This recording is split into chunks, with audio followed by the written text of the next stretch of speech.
सभी दर्शकों को मेरा नमस्कार। मैं doctor Amrita Ajit Kapse Nalasopara medical association द्वारा आयोजित आरोग्य दीक्षा ऐप में आप सभी का तहे दिल से स्वागत करती हूँ। आज हमारे साथ मौजूद है जाने माने स्त्री रोग तज्ञ doctor B D Parsewar. Doctor B D Parsewar has completed his MBBS MD from Nagpur University, DNB from Delhi National Board. He is practicing at Om Sai Hospital, Nalasopara East, Om Sai Hospital at Vasai East, Zygote IVF Center at Vasai West since 16 years. He is gold medalist in obstetric and gynecology. आज का हमारा topic है गर्भावस्था में देखभाल, care during pregnancy. गर्भावस्था के दौरान महिलाओं को काफ़ी सारे सवाल रहते हैं। क्या खाना है, क्या नहीं खाना है, क्या करना है, क्या नहीं करना है। ये सारे सवालों के जवाब जानने के लिए हम सीधे हमारे आज के गेस्ट से मिलते हैं, doctor B D Parsewar. Good evening sir. Good evening. मैं सबसे पहले नालासोपारा मेडिकल एसोसिएशन को कांग्रेचुलेट करना चाहता हूँ। उन्होंने पेशेंट अवेयरनेस के लिए ये जो उपक्रम शुरू किया है, आरोग्य दीक्षा नाम का यूट्यूब चैनल बनाया है, ये बहुत अच्छा उपक्रम है। आज का अपना चर्चा का विषय है गर्भावस्था में देखभाल यानी प्रेगनेंसी केयर। सर, क्लिनिक में काफ़ी सारी महिलाएं आती है, उनको काफ़ी सवाल रहते हैं, तो उनमें से एक सवाल रहता है कि प्रेगनेंसी के पहले क्या तैयारी करनी चाहिए। जो भी दाम्पत्य प्रेगनेंसी के लिए प्लान कर रहे हैं, उन्होंने प्लानिंग के 3 महीने पहले फोलिक एसिड की टैबलेट और विटामिन B12 की टैबलेट का सेवन करना चाहिए, क्योंकि फोलिक एसिड की अगर बॉडी में कमतरता है तो होने वाले बच्चे में ब्रेन डिफेक्ट होने का या न्यूरल ट्यूब डिफेक्ट होने का संभावना रहती है। सर, प्रेगनेंसी है या नहीं है, ये कैसे जान सकते हैं और इसके लिए क्या लक्षण दिखते हैं। प्रेगनेंसी जानने के लिए यूरिन प्रेगनेंसी टेस्ट किया जाता है। नॉर्मली जो भी आपका मासिक का डेट है, अगर आपका पीरियड महीने में बराबर टाइम पे आता है तो उन लोगों ने जैसे आपका पीरियड क्रॉस होता है उसके 1 हफ्ते में यूरिन टेस्ट घर पे आप प्रेगनेंसी टेस्ट किट में कर सकते हैं। अगर ये टेस्ट किट में 2 लाइन दिखाती है तो इसका मतलब है आप प्रेग्नेंट है। अगर ये टेस्ट किट में 1 लाइन दिखती है तो इसका मतलब है आप प्रेग्नेंट नहीं है। और वो किट में अगर एक भी लाइन नहीं दिखती है तो इसका मतलब है आपका जो प्रेगनेंसी टेस्ट किट है वो फॉल्टी है। सर, प्रेगनेंसी टेस्ट जो किया, अगर वो पॉजिटिव आता है तो महिलाओं को ये सवाल रहता है कि हमें डॉक्टर के पास जांच करने के लिए कब जाना चाहिए। बहुत से बार सबको ऐसा लगता है कि 3 महीने तक किसी के पास जाना नहीं चाहिए, किसी को प्रेगनेंसी डिस्क्लोज नहीं करना चाहिए। लेकिन आइडियली जैसे ही आपका प्रेगनेंसी टेस्ट पॉजिटिव आता है पहले हफ्ते में, तुरंत आप अपने नज़दीकी गायनेकोलॉजिस्ट या डॉक्टर के साथ संपर्क करना चाहिए और आगे का ट्रीटमेंट शुरू करना चाहिए। सर, आपने काफ़ी अच्छी जानकारी दी। प्रेगनेंसी टेस्ट पॉजिटिव आने के बाद पेशेंट डॉक्टर के पास आके चेकअप करेंगे, पर मेरा अगला सवाल ये है कि क्या ट्रीटमेंट चालू करेंगे और कब पेशेंट को आना चाहिए आपके पास वापस। जैसे ही प्रेगनेंसी टेस्ट पॉजिटिव आता है और हमारे पास पेशेंट आते हैं, समझो पहले हफ्ते में हमारे पास पेशेंट आता है, तो सबसे पहले हम लोग उनका चेकअप करने के बाद उनको फोलिक एसिड का टैबलेट शुरू करते हैं और एक सोनोग्राफी एडवाइस करते हैं। ये जो सोनोग्राफी है फर्स्ट वीक का, वो बहुत इंपॉर्टेंट है, क्योंकि इसमें हम देखते हैं कि प्रेगनेंसी का लोकेशन सही जगह पे है कि नहीं। बहुत से बार प्रेगनेंसी बच्चे आने के बाहर भी रहते हैं, उसको एक्टोपिक प्रेगनेंसी बोलते हैं। अगर ये प्रेगनेंसी मिस होती है तो कभी कभी पेशेंट के लिए काफ़ी हानिकारक रहता है। तो बहुत से बार पेशेंट में मिसअंडरस्टैंडिंग रहता है कि 3 महीने तक कोई सोनोग्राफी नहीं करना चाहिए, 6 महीने तक कोई सोनोग्राफी नहीं करना चाहिए। लेकिन अगर आप सोनोग्राफी लेट करते हो तो ये एक्टोपिक प्रेगनेंसी मिस हो सकती है। तो सबसे पहले विजिट में हम लोग फोलिक एसिड का टैबलेट शुरू करते हैं, ब्लड टेस्ट करते हैं और सोनोग्राफी एडवाइस करते हैं। सर, जैसे कि अभी आपने बताया कि खून की जांच करनी चाहिए, तो मेरा अगला सवाल ये है, महिलाओं के बीच ये सवाल रहता है मन में कि कौन कौन सी जांच करनी चाहिए और कब करनी चाहिए।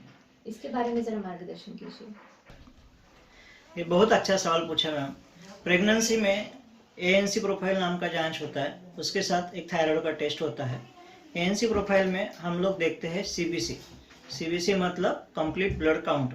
इसमें हम लोग देखते हैं कि हीमोग्लोबिन पेशेंट का कितना है, सफ़ेद पेशी कितना है और प्लेटलेट काउंट कितना है।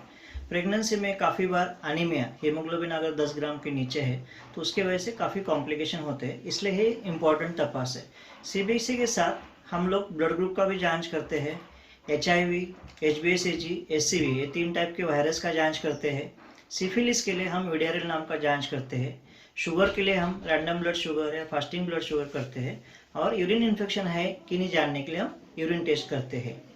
जब भी प्रेगनेंसी 3 महीने का होता है, अप्रोक्सीमेटली 11 हफ्ते से लेकर 13 हफ्ते के बीच में, हम लोग पेशेंट को ड्यूअल मार्कर टेस्ट एडवाइस करते हैं। ये ड्यूअल मार्कर टेस्ट काफ़ी पेशेंट को मालूम नहीं रहता है या काफ़ी पेशेंट तैयार नहीं होते, लेकिन ये एक बहुत इंपॉर्टेंट टेस्ट है। ड्यूअल मार्कर टेस्ट इसलिए करते हैं कि आपके होने वाले बच्चे में मंदबुद्धि होने का या डाउन सिंड्रोम होने का या ट्राइसोमी 13, 18 नाम की बीमारी होने का रिस्क कितना है। बाय चांस किसी वजह से आप 13 हफ्ते तक डॉक्टर के पास नहीं पहुंच पाए, अगर आप लेट पहुंचते हो, तो मंदबुद्धि का रिस्क जानने के लिए क्वाड्रुपल मार्कर टेस्ट नाम का टेस्ट किया जाता है। ये जो क्वाड्रुपल मार्कर टेस्ट है, ये 15 हफ्ते से लेके 22 हफ्ते तक आप कर सकते हो। खून जांच तो एक बहुत छोटा सा शब्द है सर, पर आपने इतनी सारी डिटेल इन्फॉर्मेशन देने के बाद पेशेंट के दिमाग में जो सवाल चल रहे हैं उनका काफ़ी सोल्यूशन मिल गया है। सर, इससे जुड़ा हमारा अगला एक प्रश्न है कि सोनोग्राफी जांच के बारे में।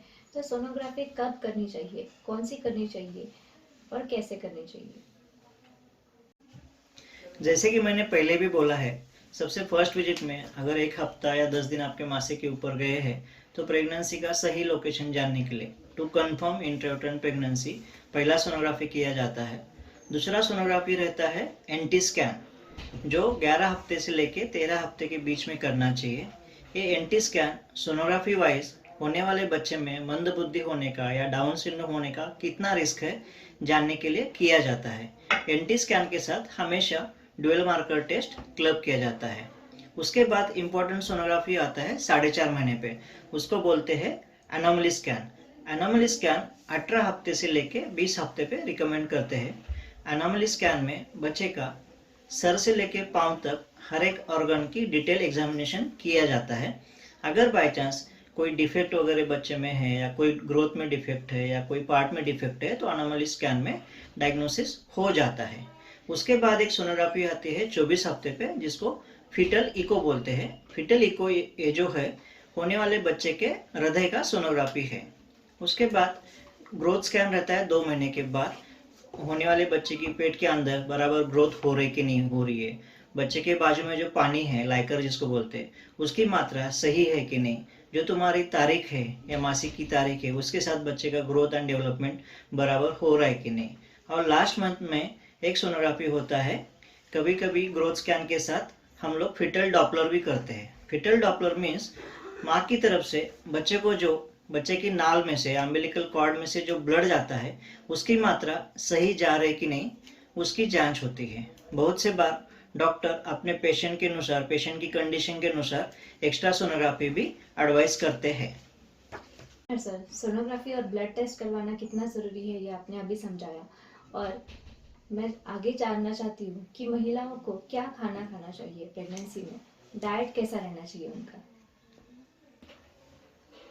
प्रेगनेंसी में पहले तिमाही में या फर्स्ट ट्राइमेस्टर में बहुत से औरतों को वोमिटिंग या नौशिया या जी मचलाना की तकलीफ होती है, तो बहुत से बार वो बराबर से खा नहीं पाते। तो पहले ट्राइमेस्टर में या पहली तिमाही में हम लोग बोलते हैं कि जितना हो सके मन स्ट्रांग करके खाना चाहिए।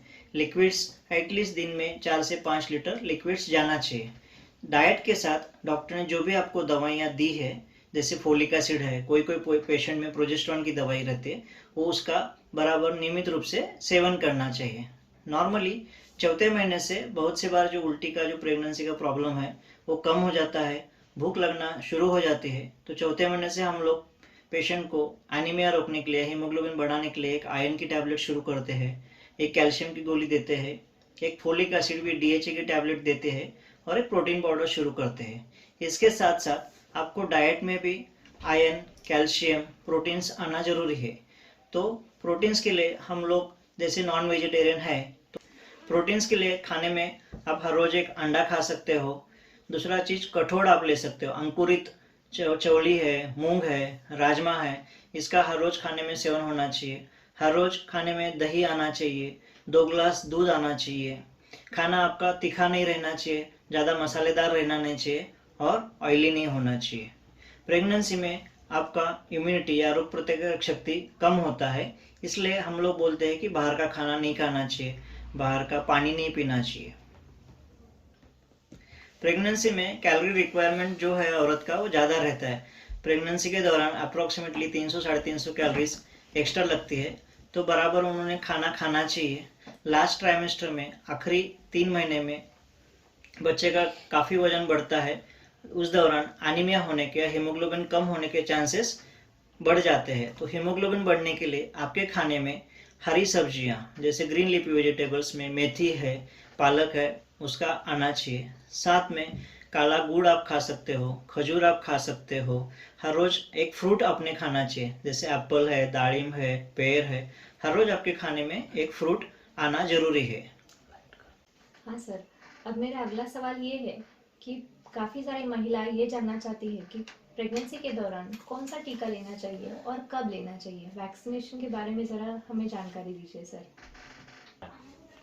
प्रेगनेंसी के दौरान 2 टिटेनस वैक्सीन एडवाइस करते हैं। पहला टिटेनस वैक्सीन और दूसरा टिटेनस वैक्सीन के बीच में कम से कम 1 महीने का गैप रहना चाहिए।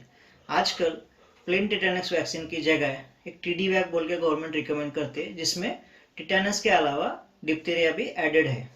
ये टिटेनस वैक्सीन जो है होने वाले बच्चे में टिटेनस निमोनियट्रम नाम का बीमारी नहीं होने के लिए दिया जाता है। इसके अलावा एक tetanus with diphtheria with pertussis vaccine भी देते हैं। तो सेकंड टीटी का जो डोज है उसमें आप टिटेनस, डिप्थीरिया और पर्टोसिस भी आप दे सकते हैं। और एक वैक्सीनेशन प्रेगनेंसी में रहता है इन्फ्लुएंजा वैक्सीनेशन। इन्फ्लुएंजा वैक्सीन जो है आपके होने वाले बच्चों के लिए 6 महीने तक फ्लू नहीं होना चाहिए उसके लिए देते हैं, या मदर के लिए 1 ईयर के लिए फ्लू नहीं होना चाहिए उसके लिए देते हैं। सर, टीका के बारे में ही मेरा अगला सवाल ये है कि काफ़ी सारी महिलाओं को ये सवाल रहता है कि प्रेगनेंसी के दौरान कोविड का वैक्सीन लेना चाहिए या नहीं लेना चाहिए। ज़रा इसके बारे में मार्गदर्शन कीजिए हमारे दर्शकों को। आज के कोविड दौर में ये बहुत अच्छा सवाल है, तो आपकी जानकारी के लिए बताता हूँ। जो गवर्नमेंट ऑफ इंडिया के गाइडलाइंस है उसके अनुसार प्रेगनेंसी में कोविड वैक्सीन एकदम सेफ है और दोनों डोज प्रेगनेंसी में लेना चाहिए। बाय चांस किसी का अगर प्रेगनेंसी में वैक्सीन नहीं हो पाता है तो ड्यूरिंग लैक्टेशन, डिलीवरी के बाद जब माँ अपने बच्चे को दूध पिला रहे उस दौरान भी कोविड वैक्सीनेशन आप ले सकते हैं और ये एकदम सेफ है। सर, मेरा अगला सवाल ये है कि गर्भावस्था के दौरान महिलाओं को क्या क्या काम कर सकते हैं और क्या नहीं कर सकते, इसके बारे में जरा मार्गदर्शन कीजिए। गर्भावस्था के दौरान अगर आपकी प्रेगनेंसी प्रीशियस है तो हम लोग बेड रेस्ट एडवाइस करते हैं। दूसरा चीज, प्रेगनेंसी के दौरान कुछ कॉम्प्लिकेशंस है, किसी को ब्लीडिंग हो रहा है, किसी को थ्रेटन मिसकैरेज का संभावना है, इन लोगों में हम बेड रेस्ट एडवाइस करते हैं। इसके अलावा अगर आपके सब रिपोर्ट्स नॉर्मल है, आपका सब ग्रोथ नॉर्मल है, तो बेड रेस्ट की कोई ज़रूरत नहीं है। घर के रूटीन आप सब काम कर सकते हो। आप जो भी आपका जॉब है वो आप जॉब कर सकते हो। सिर्फ भारी वजन के काम, हेवी काम जैसे सिलेंडर उठाना, पानी की भारी बाल्टी उठाना आपको अवॉइड करना चाहिए। सर, मेरा अगला सवाल ये है कि गर्भवती स्त्री का मानसिक स्थिति जो है उसका गर्भ पर क्या असर पड़ता है। गर्भावस्था में आपका मानसिक स्थिति, मेंटल स्टेबिलिटी एकदम अच्छा रहना चाहिए। घर में पूरा आपका पॉजिटिव वातावरण रहना चाहिए। अगर आपका मेंटल स्थिति अच्छा नहीं है, आप ज़्यादा टेंशन में हो, ज़्यादा एंग्जाइटी में हो या ज़्यादा स्ट्रेस में हो, तो होने वाले गर्भ के विकास पे उसका बुरा परिणाम होता है। तो बहुत से बार ऐसे पेशेंट में ग्रोथ रिटार्डेशन, बच्चे का विकास बराबर नहीं हो पाता है।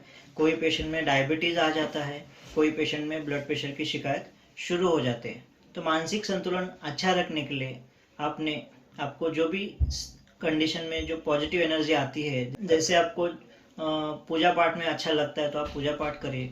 आपको किसी धार्मिक सीरियल देखने से अच्छा लगता है तो आप धार्मिक सीरियल देखिए। आपको अगर म्यूजिक का शौक है, म्यूजिक सुनने से अच्छा लगता है तो आप म्यूजिक में अपना मन बहलाइए। आपको जो भी करने से सुख मिलता है या मन प्रसन्न होता है वो आप एक्टिविटी में अपना टाइम स्पेंड कीजिए। सर, मेरा अगला सवाल ये है कि गर्भावस्था के दौरान व्यायाम एक्सरसाइज कर सकते हैं या नहीं कर सकते? अगर आपके डॉक्टर ने आपको बेड रेस्ट नहीं बोला है तो आप डेफिनेटली प्रेगनेंसी में जो व्यायाम सेफ है ऐसे व्यायाम कर सकते हैं। नॉर्मली प्रेगनेंसी के दौरान हम लोग ब्रीदिंग एक्सरसाइज रिकमेंड करते हैं, बाद में back straining exercises, little bit stretching advice करते हैं और डेली आधा घंटा अपने चलना चाहिए। अगर आपको डिटेल में व्यायाम की जानकारी चाहिए तो जो भी नज़दीकी फिजियोथेरापिस्ट है उनके पास जाके आप डिटेल व्यायाम के लिए जानकारी ले सकते हैं। सर, मेरा एक आखिरी सवाल कि प्रेगनेंसी के दौरान एक फीमेल को कितनी बार फॉलोअप के लिए आना चाहिए और कब आना चाहिए? प्रेगनेंसी के दौरान पहले 6 महीने में कम से कम महीने में एक बार विजिट होना चाहिए, 7वें महीने में, 8वें महीने में 15 दिन में एक बार विजिट होना चाहिए और आखिरी महीने में 90वें महीने में हर हफ्ते में एक विजिट होना चाहिए। बीच में अगर आपको कुछ तकलीफ है तो आप एडिशनल एक्स्ट्रा विजिट भी डॉक्टर के साथ कर सकते हैं। थैंक यू सर, आपने इतने अच्छे तरीके से हमारे सारे सवालों के आसान भाषा में सवालों के जवाब दे दिए और हमारे दर्शकों के मन में जो भी शंकाएं थी उन्हें दूर किया।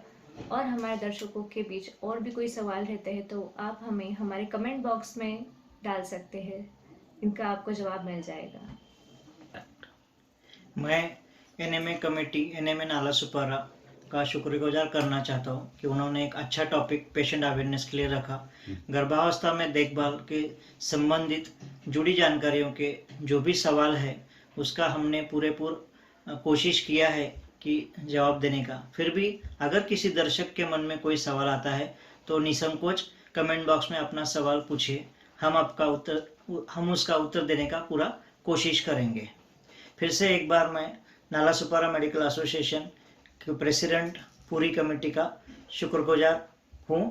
धन्यवाद। आशा करती हूँ कि आप सभी दर्शकों को आज का हमारा सेशन बहुत पसंद आया होगा।